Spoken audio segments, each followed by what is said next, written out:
प्रश्न क्रमांक पहिला असा की बंगालची फाळणी केव्हा रद्द झाली? बंगालची फाळणी केव्हा रद्द झाली? याचं करेक्ट ऑप्शन मित्रांनो 1911. प्रश्न क्रमांक दुसरा असा आहे की जय जवान जय किसान ही घोषणा लाल बहादूर शास्त्री यांनी कधी केली? जय जवान जय किसान ही घोषणा लाल बहादूर शास्त्री यांनी कधी केली? याचं करेक्ट ऑप्शन मित्रांनो 1965. प्रश्न क्रमांक तिसरा असा की भावार्थ रामायण या ग्रंथाची रचना कोणी केली? भावार्थ रामायण या ग्रंथाची रचना कोणी केली? याचा करेक्ट ऑप्शन मित्रांनो संत एकनाथ. प्रश्न क्रमांक चौथा असा आहे की आग्रा या शहराची स्थापना कोणी केली? आग्रा या शहराची स्थापना कोणी केली? याचं करेक्ट ऑप्शन मित्रांनो सिकंदर लोधी. प्रश्न क्रमांक पाचवा असा की सुभाषचंद्र बोस यांनी फॉरवर्ड ब्लॉक संघटनेची स्थापना केव्हा केली? सुभाषचंद्र बोस यांनी फॉरवर्ड ब्लॉक संघटनेची स्थापना केव्हा केली? याचं करेक्ट ऑप्शन मित्रांनो 1939. प्रश्न क्रमांक सहावा असा की करा किंवा मरा हा मंत्र भारतास कोणी दिला? करा किंवा मरा हा मंत्र भारतास कोणी दिला? याचं करेक्ट ऑप्शन मित्रांनो महात्मा गांधी. प्रश्न क्रमांक सातवा असा की सुभाषचंद्र बोस यांचा जन्म कधी झाला? सुभाषचंद्र बोस यांचा जन्म कधी झाला? याचा करेक्ट ऑप्शन आहे मित्रांनो 23 जानेवारी 1897. प्रश्न क्रमांक आठवा असा की नेताजी सुभाषचंद्र बोस यांचा जन्म कुठे झाला? नेताजी सुभाषचंद्र बोस यांचा जन्म कुठे झाला? याचे करेक्ट ऑप्शन आहे मित्रांनो कटक ओरिसा.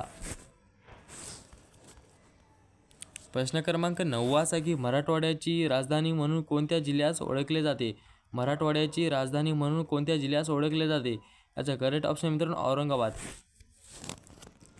प्रश्न क्रमांक 10वा असा की भारतातील पहिला रेल्वे मार्ग मुंबई ते ठाणे कधी सुरू झाला? भारतातील पहिला रेल्वे मार्ग मुंबई ते ठाणे कधी सुरू झाला? याचा करेक्ट ऑप्शन मित्रांनो 1853.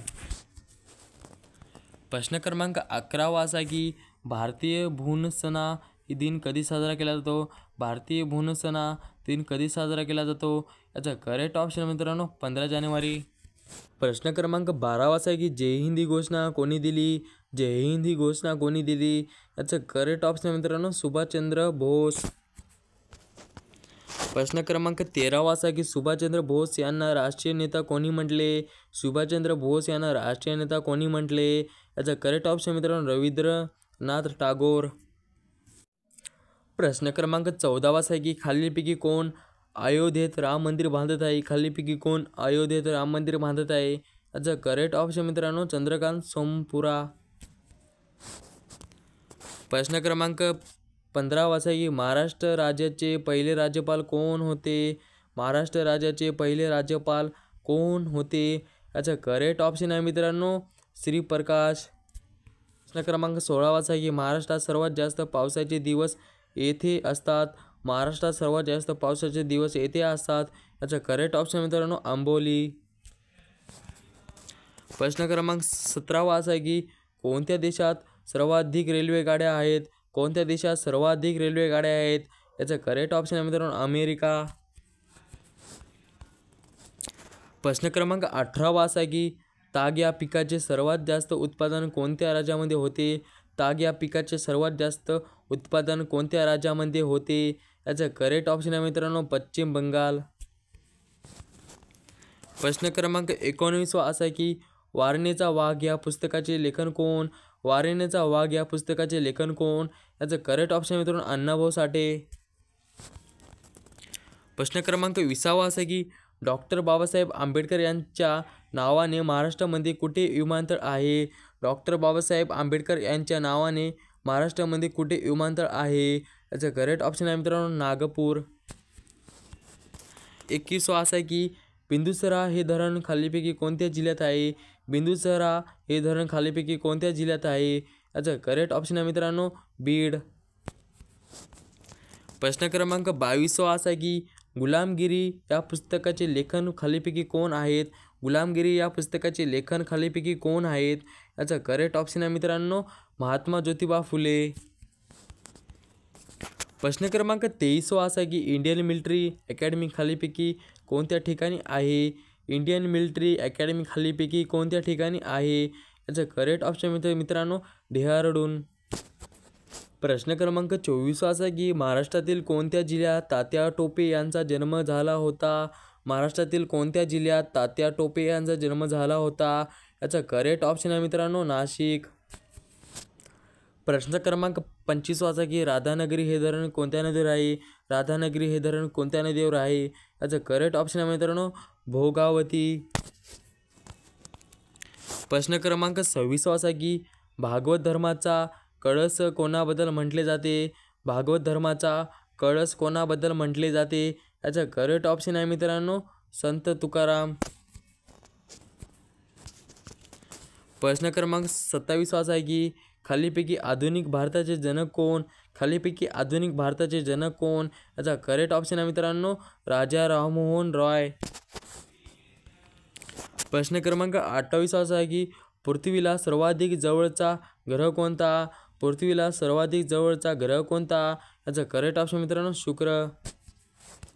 प्रश्न क्रमांक 29 असा की वाळवंटी भागातील वनस्पती ओळखा. वाळवंटी भागातील वनस्पती ओळखा. याचं करेक्ट ऑप्शन मित्रांनो वरील सर्व. प्रश्न क्रमांक 30 असा आहे की कोणत्या देशाची सीमा भारतात सर्वात कमी लागू आहे? कोणत्या देशाची सीमा भारतात सर्वात कमी लागू आहे? याचं करेक्ट ऑप्शन मित्रांनो अफगाणिस्तान. प्रश्न क्रमांक 31 असा आहे की महात्मा गांधी यांच्या समाधीस्थळाचे नाव काय? महात्मा गांधी यांच्या समाधीस्थळाचे नाव काय? याचं करेक्ट ऑप्शन मित्रांनो राज्यघाट. प्रश्न क्रमांक 32 असा आहे की बालहत्या प्रतिबंधक गृहाची स्थापना कोणी केली? बालहत्या प्रतिबंधक गृहाची स्थापना कोणी केली? याचं करेक्ट ऑप्शन आहे मित्रांनो महात्मा फुले. प्रश्न क्रमांक 33 असा की भगवा ही कोणत्या पिकाची जात आहे? भगवा ही कोणत्या पिकाची जात आहे? याचं करेक्ट ऑप्शन मित्रांनो डाळिंब.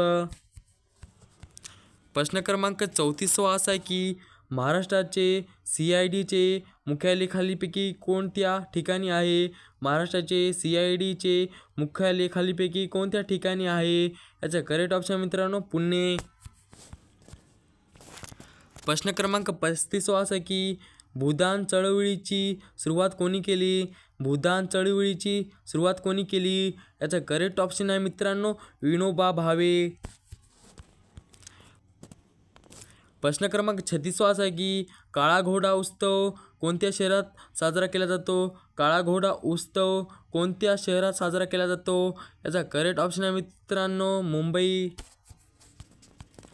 प्रश्न क्रमांक 37 असा आहे की स्वामी विवेकानंद यांनी रामकृष्णाची स्थापना कोणत्या वर्षी केली? स्वामी विवेकानंद यांनी रामकृष्णची स्थापना कोणत्या वर्षी केली? याचा करेक्ट ऑप्शन आहे मित्रांनो 1897. प्रश्न क्रमांक 38 असा की मुंबई शहर किती पोलीस विभागामध्ये विभागले आहे? मुंबई शहर किती पोलीस विभागामध्ये विभागले आहे? याचं करेक्ट ऑप्शन मित्रांनो 7.